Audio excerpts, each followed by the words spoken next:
Hey guys, how's it going? So in this video, we're going to be talking about JP Morgan talking about the stock market crashing. So, well, not really crashing, but a 10 to 20% correction. And it's not happening.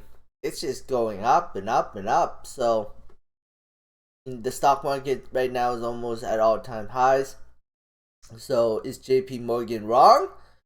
Or, or maybe, it's an unexpected correction and we won't know when it will happen. Who really knows at the end of the day? But I'm gonna play a part of a video about Morgan Stanley, uh, Mike Wilson. So I think Morgan Stanley is J.P. Morgan, but I mean, so anyways, I'm gonna play the video and then I'll talk more about it. Let's bring in Mike Wilson. He's been looking for a 10 to 15% correction in the market. Mike, welcome back. It's good to see you. Thanks, Scott. Thanks for having me. Glad you joined us today. Jim Cramer says the S&P is, quote, done getting slammed. Why do you think it's not? Well, look, I think the markets have been going through a bit of a rolling correction really since March, and that fits our narrative that we've been sort of espousing here, which is it's more about rotations than it is about the index. And, look, when this happens historically, Scott, when you get these sort of rolling corrections, the market always goes after the weakest links first. And we've seen that sort of in sequential order as we typically do, right? It started with the very expensive, unprofitable companies when rates went up. Then it moved into, some of the reopening stocks. Now it's moving into the pure cyclical stocks. The growth stocks had their correction last year in the beginning of this year.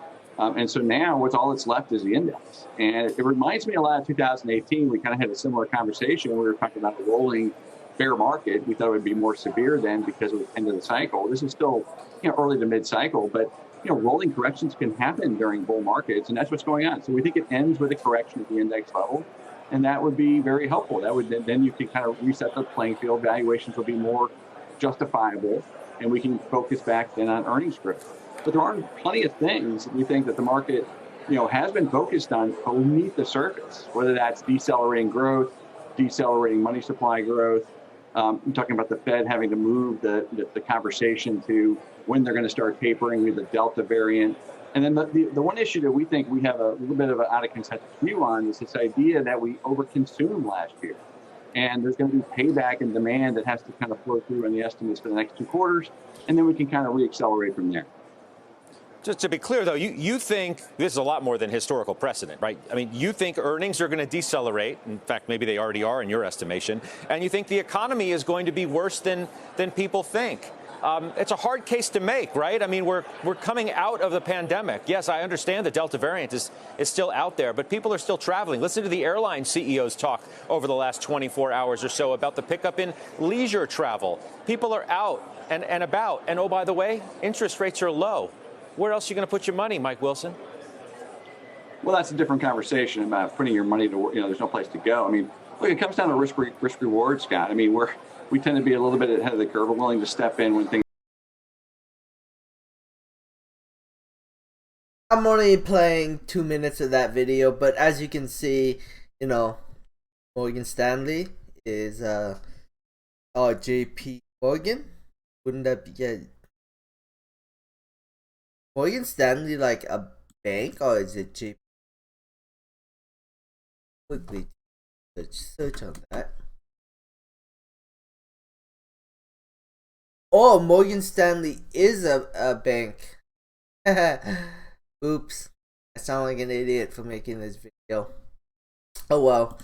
So Morgan Stanley, a bank that is valued at $175 billion, calling for a market correction. Then we have what Bank of America is saying investors should do as the market rotation enters round 4. And as we can see, there's no round 4. It just goes higher and higher and higher. So the stock market is already back to its 52-week high. So where is this correction we're talking about? There's no correction. Market's just going higher and higher and higher, and 52-week high is in. It is what it is. GM issues second recall of Chevy Bolt. EV after vehicle catches fire. This article makes it sound like Tesla has a huge advantage, and this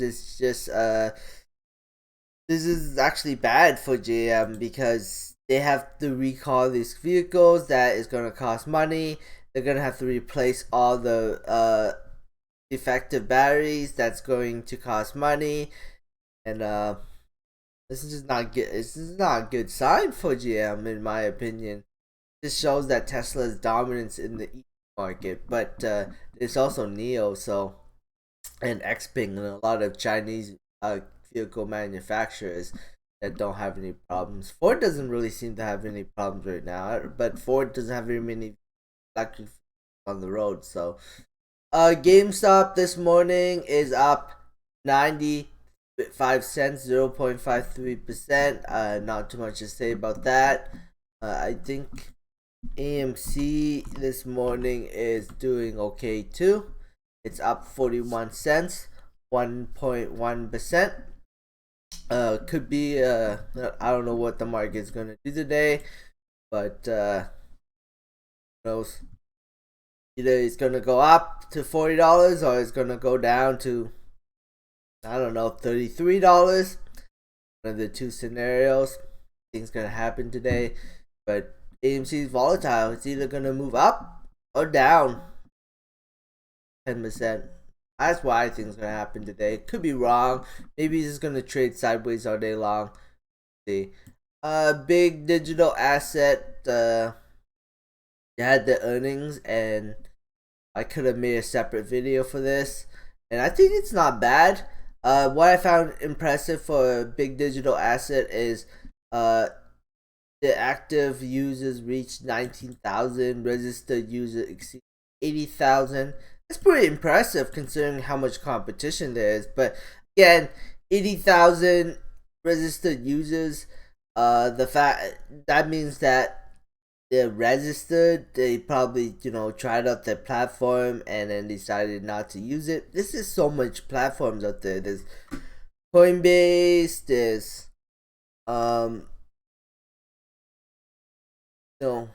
crypto.com, and right now big digital assets, they don't have very much cryptos under their platform. If 5 or 6 or something like that. So not very impressed with their platform, in my opinion. It was the first platform that I signed up to, was big digital assets on Netcoin. So anyways, that's all the video. That's all for today's video. Thanks for watching, guys. I hope you enjoyed it. Subscribe for future updates and have a great day. Bye.